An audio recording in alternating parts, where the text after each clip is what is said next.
Prime Day es el 16 y 17 de julio. Con las ofertas épicas exclusivas para miembros Prime, recibe el reconocimiento que tanto mereces. ¡Wow! Gracias. Ni siquiera preparé un discurso. Quisiera agradecer a mi familia, que siempre necesita cosas. También a Sam, mi repartidor, por entregarme todas mis ofertas increíbles tan rápido. ¡Te adoro, Sam! ¡Mua! Compra ofertas en electrónicos, hogar y más este Prime Day, del 16 al 17 de julio. Welcome back to Heard Tell. Okay, he's one of our favorites, somebody I highly respect and talk to because I value his opinion greatly, even when he's wrong. Dennis Saunders is back on the program, Ordinary Times contributor, writer, also a pastor up in the Minneapolis-St. Paul area, the Twin Cities. You can tell that from the vest and the heavy shirt he's wearing because I hear it's mighty cold up there this time of year, my friend. Yeah, it is cold, and we are just about a week ago got about 15 inches here in the Twin Cities. So got a lot of snow, so it's break out the vest. Break out the vest. He's got a lot of different things going. You have heard the advertisement. His Church in Maine podcast doing excellently well. You've heard the commercials right here on Heard Tell. We're proud to support that. Make sure you check that out. But you've also been doing some political writing, my friend. This is not a new theme for you in the couple of years I've known you. The GOP, here's why I wanted to address this, because you've been talking for a while about institutionally what the Republican Party isn't, what it's changed into, what it isn't. Here's where I bring this up. I think the speaker fight that we just watched, that, what's one of our core values here? Things don't happen in a vacuum. They happen in a sequence. That speaker fight didn't happen in a vacuum. Freedom Caucus, that's been going on since, for 2014, 2015, a little before some of the same players. Kevin McCarthy, that goes back even further. There's history there.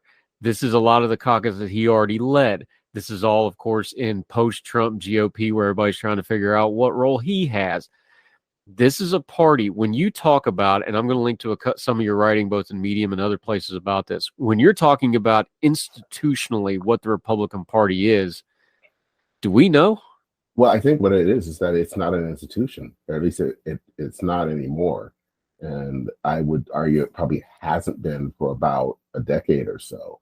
It is, an institution, especially a political party, is a party is a group of people that can kind of have some type of boundaries and rules and do things like raising money or trying to kind of work out between people who disagree. And the Republican Party doesn't do any of that. And so what we saw with, 15 rounds to get Kevin McCarthy as speaker is that you don't really have a political party or you don't really have an institution. And in some ways, not even a political party. What you have are a lot of different people and lots of different personalities. And when you kind of have that, basically what you have is mob rule. You don't really have any type of order at all. Yeah, Dennis Saunders joining us. Let's go through some of this history because you and I are of the age that in our adult lifetimes we've watched. Let's go from Gingrich because that's when this thing kind of started really changing. Of course, the contract with America, the GOP gets its first House majority leader in a generation. Big doings, right? Well, I remember this because this was, right when I started voting for the first time. We went through Livingston. We went through Gingrich. They both had to resign for untoward things. We'll leave it at that. You kids can go Google those things in your own time. But luckily, the Republican Party was saved by Dennis Hassert. Oh, yeah. Who then, did prison time for abusing children. Then we get to 2015. They deposed Bonner with a motion to vacate the chair. That's why that was such a big deal. And Kevin McCarthy really, really wanted it, but he got kneecapped by a couple people, Walter Jones, rest in peace, and some other with a anonymous letter with some allegations. Again, I'm not going to go into it. Y'all go Google it, read your own history. So McCarthy didn't get the brass ring there. They went and offered the store to somebody from up your neck of the woods to come in and save the day. This isn't something that just keeps happening. This is a pattern. The House leaders in the GOP cannot keep control of this caucus.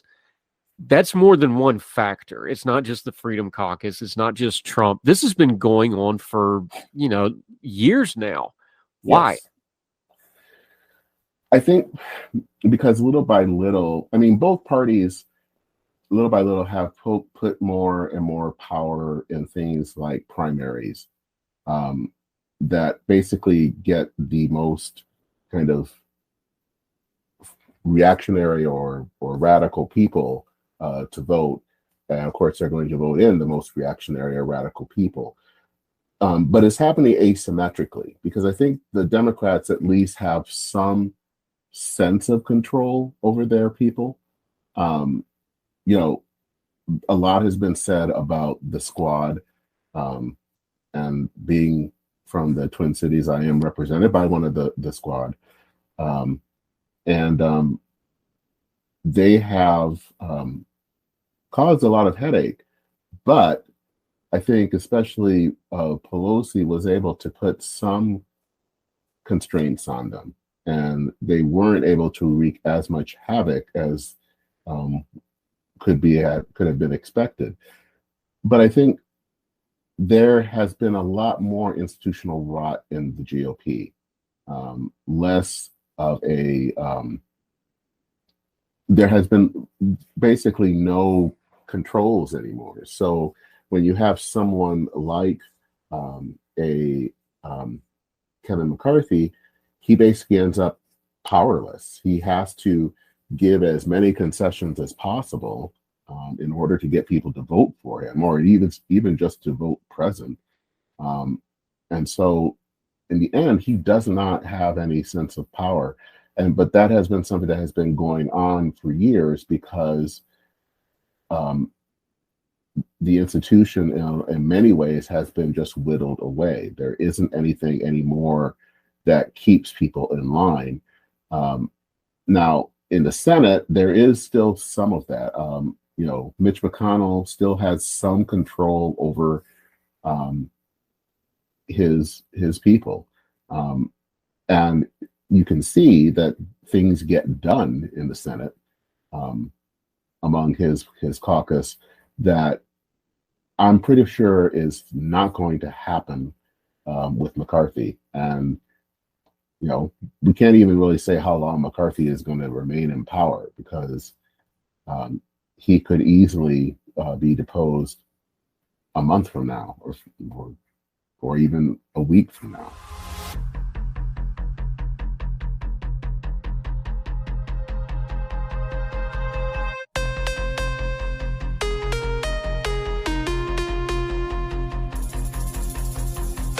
Prime Day es el 16 y 17 de julio. Con las ofertas épicas exclusivas para miembros Prime, recibe el reconocimiento que tanto mereces.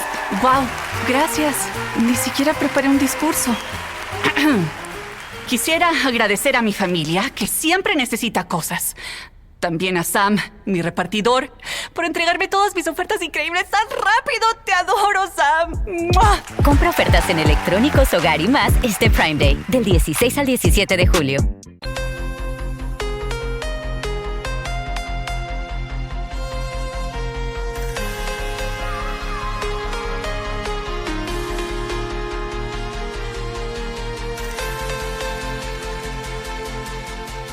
Dennis Saunders joining us.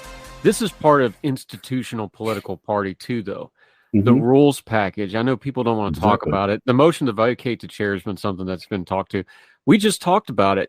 This is how John Boehner was doing things, and people didn't like how John Boehner was doing things. So this is how they got rid of him. This is part of the institutional stuff, and this is why I understand the argument people are making about is, well, they're hashing this out. Well, here's a couple problems with that argument. Kevin McCarthy was the minority leader of mostly this same group of people, with a couple of exceptions of who just came in with this election, but ideologically those aren't very different. He even made a joke about it to Hakeem Jeffries, and everybody laughed. He said, look, I had 100% of this caucus 2 years ago. See what happened. Well, yeah, we saw what happened. You're the same guy with the same people. You didn't really have control of them. You didn't really have leadership of them.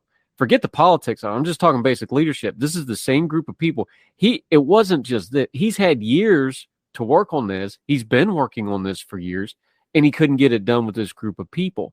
That's part of what we're talking about, the levers of power, actually welding power. You mentioned it with the folks on the left in the Democratic Party.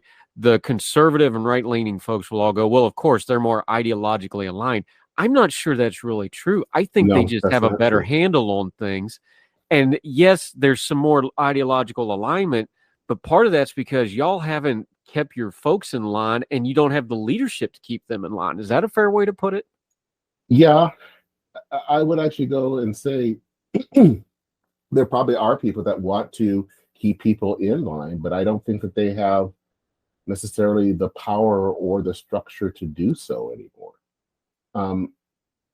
One of the things that has always bothered me when people are commenting about Republicans, especially Republicans in the House, when it comes, especially during the Trump years, is that, well, why didn't they stand up to Trump?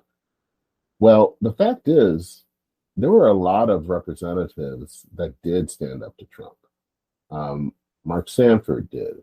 So did Peter Meyer. So did Jamie Herrera Butler. Of course, all of those people are no longer in Congress. And the problem is that those people, they do stand up, but they get primaried because these people, they will find someone that will run against them. And because, of course, there is no structure, there's nothing there to protect those members in a way that, let's say, if a Democrat were somewhat critical, would be somewhat protected from their leadership. The leadership in the GOP that just doesn't have that power. And so not only do they have the power there to protect people, but they don't have a power of reining people in. Marjorie Taylor Greene lost her committee assignments in the Democratic Congress. That's not going to happen now. One, because McCarthy needs her, but two, she's quite powerful. I mean, I'm not powerful from an institutional standpoint, but powerful from a personal standpoint because she has a following and people will go after him. And so that type of loss of structure means you can't control anyone, and you also can't speak up for when something is going wrong because there's just nothing there. All it is pure personality. Yeah, Dennis Saunders joining us. Let's talk about that for a second when it comes to the Republican Party. And the Democrats have this too. So y'all want to say, well, what? I understand that. We're just not talking about them right now. We can talk about them some other time. Mm-hmm. Congress, you always have a couple cranks because there's always these little pockets of the country where you just get a wackadoo that's in Congress for 40 years. It's always been that way. You can go back to the first Congress. You can go back to the 1800s, the 1900s, whatever. There's always been these folks on here. The problem now is with nationalization. Now, when you get a Matt Gaetz or you get a Lauren Boebert, they're fundraising off whatever's going on camera in real time. Matt Gaetz should not be able to hold up a speaker vote by himself. But that just happened because it's changed. What you just taught, Marjorie Taylor Greene, of course, is a little smarter than the rest of them. She buddied up to McCarthy because she wants those committee assignments back. Let's all be adults about that. But she switched sides because she's like, oh, I can go to them and I can get power back. I'm going to get power that way. People like Gaetz and Boebert, they don't care. They just want power through the attention. But they get power through the attention, and that's the change I don't think we've really dealt with. So to be fair, and I'm all for bashing McCarthy because he authored this play himself. However, I think that part of it's just beyond his control. It's changed, and the GOP has been so driven in the Trump era by this stuff. I don't know that you can have any institutional control over that. Is that a fair way to put it? Yeah, I don't think you can have any institutional control right now. And I don't even know if you are ever going to have institutional control. One of the things I think that kind of going back to Donald Trump is that I think Trump is not a smart person, but he is a cagey person. He has that kind of animal instinct. And one of the things I think he sensed early on was that the GOP didn't really have a structure and that he could just come in and take it over. And that is exactly what he did. And so, and also now you have a whole bunch of kind of little Trumps that are coming in doing the same thing. They know that there is no structure. They know that they won't be punished for acting like a jackass on national television, because they will be actually probably be rewarded. So as long as there's not anything there, they can do what they want. And the thing about institutions, I think that they are pretty easy to knock down. And I think this is within the GOP has been the structure has been knocked down over years, but it takes a heck of a long time to rebuild institutional structure.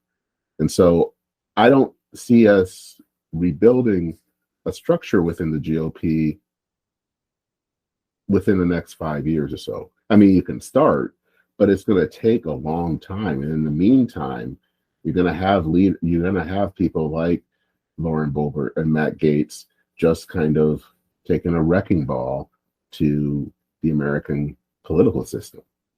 Yeah, Dennis Saunders joined it. Look, the easy thing to go is just sit back and go, not my circus, not my monkeys. I'm not cleaning this mess up.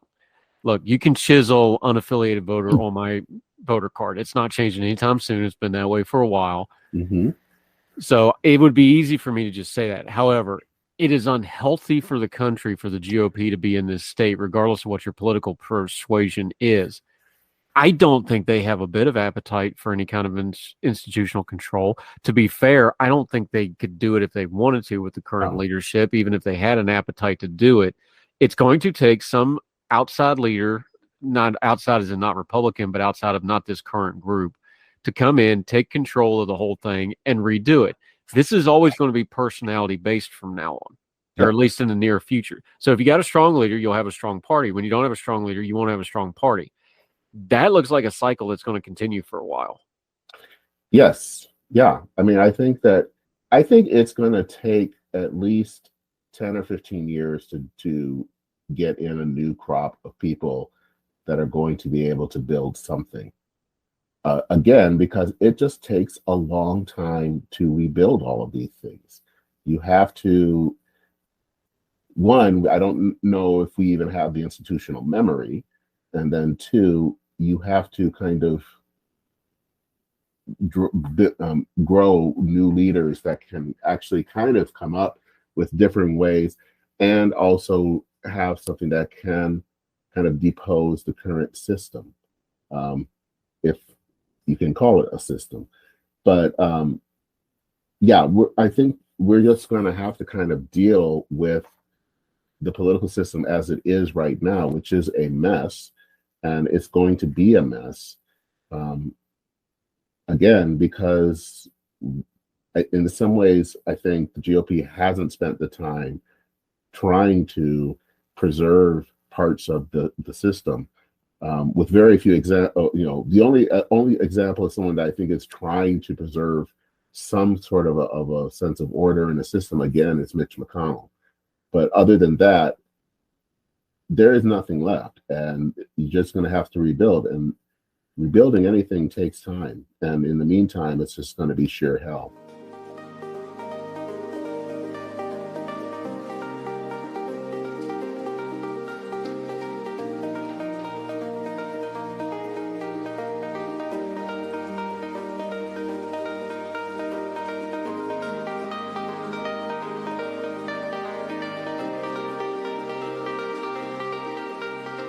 Yeah, Dennis Saunders joining us. Let's talk about Mitch real quick, though, because here's the thing. He's smart. He knows what's going on, and despite what some folks on the MAGA right are telling you, he's pretty effective in what he does. Yes. There is nothing that Donald Trump accomplished that didn't go through Mitch McConnell. Sorry, that's just the facts. All those Supreme Court justices, all that. Mitch can read a calendar and he can read seats. He knows that if he can just hang in there for the next 2 years, all the heat's going to be on this GOP House. They're going to have a good look at getting the Senate back just because of the geography of it, because they got 6 or 7 swing states and or red states that are going to be very, very gettable. He's sitting there looking like, I'm going to get one more run at this majority leader. I may even get a Republican president if I'm lucky about it. And the GOP House is going to be a circus, and they're going to get all the heat, and I can just ride under the radar for a while. That's pretty much the plan, yeah? Yes, it is. He is not a dummy. and he knows how to play the long game. I think that the thing about the current leadership or lack thereof is that they don't play the long game. They really only play for the current moment. And basically they're in the business of fundraising and getting clicks. McConnell is in there for the long game, so he knows what he needs to do to stay in power, to maintain the power, to grow power. And I think that that's going to be the thing that you're going to see come 24. Also because I think that Donald Trump's power is somewhat diminished. He's probably not going to be picking as many Senate candidates in 2 years. So it's kind of all gravy for him. And all he has to do is kind of wait and see the House basically kind of immolate themselves. And he's there to pick up the pieces. Yeah, Dennis Saunders. I hate to project because we're always wrong when we project, but I'm just looking at the calendar here. We have the debt limit coming up in August. We already know that that's a non-starter for the same people that just, McCarthy just had to give the House away. We're going to have some kind of a budget and or continuing resolution in October right after that. McCarthy doesn't get out of this year intact, does he? I don't even know if he gets out of this year as speaker. I mean, I just don't. I think they're going to find some way of excuse of trying to get rid of him. And so I just don't see that he's going to last there very long. I think, it was a victory for him on Friday, but I think it's going to be a Pyrrhic victory. And I think those same people are going to find some way of getting him out and stabbing him in the back. Yeah, probably. Dennis Saunders. I'll leave it at this with you, though, because I'll ask you, because, again, it's easy for me to just sit back and lob bombs at it. But to be fair, what's the hope if you're a Republican Party person who wants the party to be okay and to have less chaos? Because you're going to have some chaos here. Is it a presidential candidate that comes in and reins all this in? Is it the next ideological guy? Is it some kind of change? Is it, well, maybe this GOP House is so chaotic, maybe we start changing course? Or do you have no hope? Where are you at on all this? I'm kind of all over the place. I think there is some hope at the state level. We saw what happened in Georgia in November, that it was kind of the non-Trumpy candidates that were the ones that won. And that happened in other states as well. I think, seeing people like, even though they are leaving office, but Larry Hogan and Charlie Baker, that's somewhat hopeful. But I think one of the things that is both hopeful and frustrating is that I think the people that I would like to have seen really kind of help to maybe at least start with the rebuilding are people kind of like me that would have been never Trump folk. And I feel like that was a lost opportunity, that we haven't really done that. That we spent more time just kind of lobbing bombs instead of basically saying, okay, we need to kind of build something, even if it's in exile, so that when the time comes, we're ready. And that hasn't been done. I think that for whatever reason, maybe it's just anger at what has happened over the last few years, but we haven't spent that time really trying to build the structure, trying to find candidates that can be a better alternative. And so that's kind of a lost hope there. So I think that the picture for me is mixed. I think there's still some hope at the state level that can, I think, make some kind of maintain kind of, or at least present a different alternative than what's happening in Washington. But at least at the national level, I won't say there is no hope, but I think it's one of the things where you just have to be patient, and it's going to be a long time, and it's going to be ugly, and it's going to be frustrating. Yeah, well, you don't have a long time because we got a presidential election cycle underway right now. So good luck to that. We'll see how that all Yay. shakes out. Dennis Saunders, one of our good friends, talking a little GOP. This time, we'll spend a little time bashing the other side. Next time, just for equal time. But it's good to talk about this instead of some of the other stuff we've had to talk about before, my friend. Let folks know where they can follow you. They can hear your advertisement for your podcast, but you got 3 or 4 different things going on that really touch on some good stuff I think somebody needs to touch on, and I like hearing your opinion on it. Let folks know where they can find you, follow you, what you got going on until we get you back on Heard Tell again. Sure. Well, you can look at my Substack that has my podcast and also my some articles that I write on religious issues, and that is at Church and Main, all one word, .substack.com. You can also go to the website. It's kind of a direct website for the podcast at churchandmain.org. And then also, if you want to read some of the articles that I write, especially on political issues, that is at Dennis Sanders, all one word, .medium.com. And you can find me on Twitter at Denmin. Yep, that's Min with 2 N's, like Minnesota, for those of you from Logan. It's all good stuff. I like talking religion with you. I like talking pop culture with you stuff. Just always appreciate your opinion a great deal, my friend. I find you to be a unique voice, but somebody I respect and listen to on a lot of things. So always appreciate your time. Hope people find your stuff, and love the podcast. Keep doing what you're doing, my friend. All right. Take care. All right, sir. Talk soon.